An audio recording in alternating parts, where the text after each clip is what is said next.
1800s and early 1900s. These riverboats carried passengers and cargo from Southport down to the mouth of the river, all the way upstream to Fayetteville, which was over 100 miles. Livestock into Wilmington and put it on display there.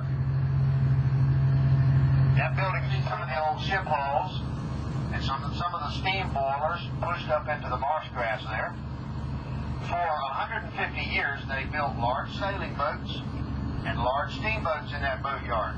During the colonial period, there were warehouses built out over the water here.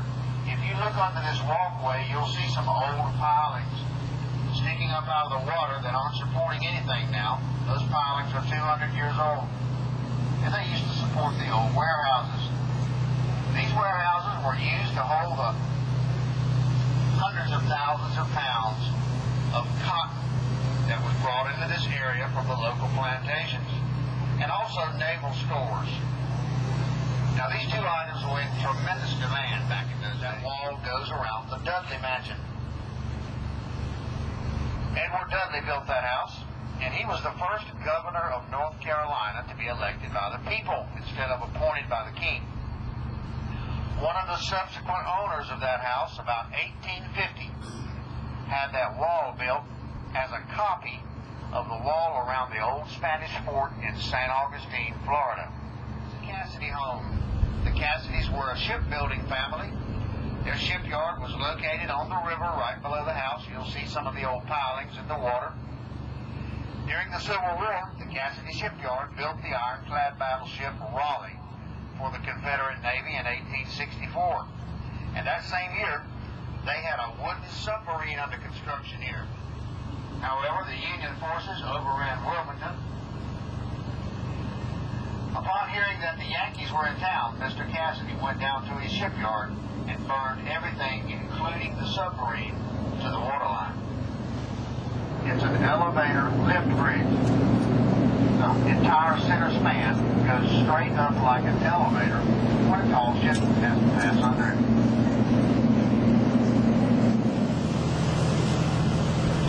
Coming up on the right, you'll see these two large gray ships. They are the Cape Johnson and the Cape Juby. These two vessels are almost identical, and they're part of the United States Ready Reserve Fleet. They're stationed in Wilmington on a year-round basis, and they're kept ready to sail at all times by a skeleton crew. The purpose of these ships is to deliver supplies to our military troops anywhere in the world in an emergency. These two vessels are designated to carry ammunition. They're about 400 feet long and they're steam powered. Probably the oldest operating harbor tug in the United States. The Fort Sumter was built in 1908. It's almost 100 years old, and it still operates on a daily basis right here at the Wilmington Harbor. Tanker. He just arrived in the port within the last 30 minutes. He's going to be pumping his cargo of chemicals out into those white storage tanks that you see on shore there.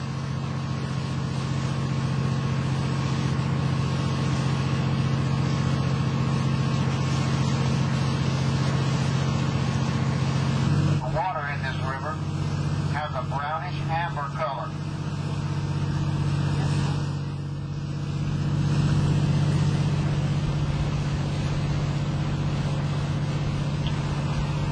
Now the reason that water is that color is not because it's muddy, but because it has a high concentration of tannic acid. This acid is not a pollutant. It comes from the huge cypress swamps that are located upstream of Wilmington. As far as we know, the Cape Fear has always been this color. And that's probably why the early explorers called this the Golden River.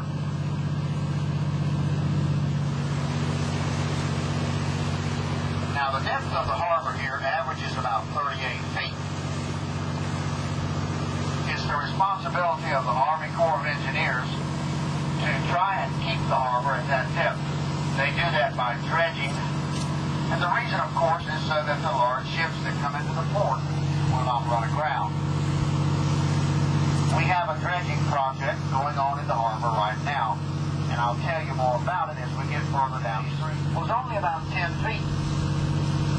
That turned out to be a very fortunate thing for the little town of Wilmington, because it prevented the pirate ships and the warships of the Spanish Navy from being able to sail up the river and attack the town. The old warships back in those days needed at least 12 to 15 feet of depth in which to operate.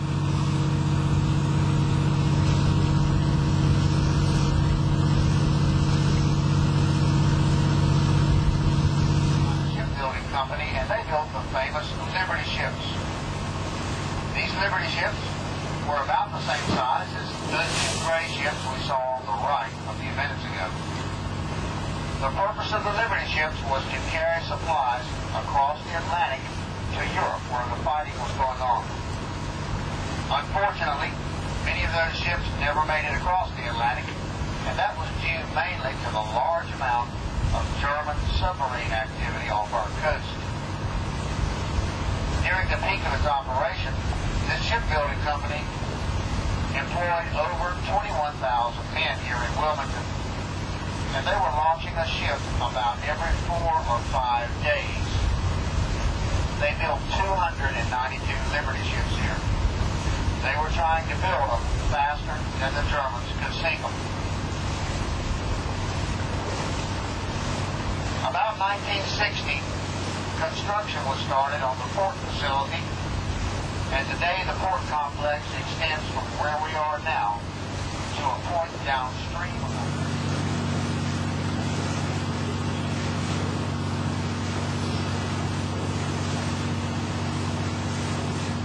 The ship on our left, the Handy Lily, is a medium-sized freighter, and she arrived here in Wilmington about 3 days ago.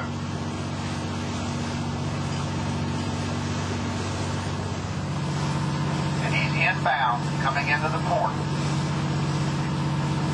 He'll be tying up alongside one of those giant orange dredge, California, and it's one of the largest cutter-head dredges in the world. The dredge California is digging up mud from the bottom of the river down there and pumping that mud through a floating pipeline over onto Eagle Island.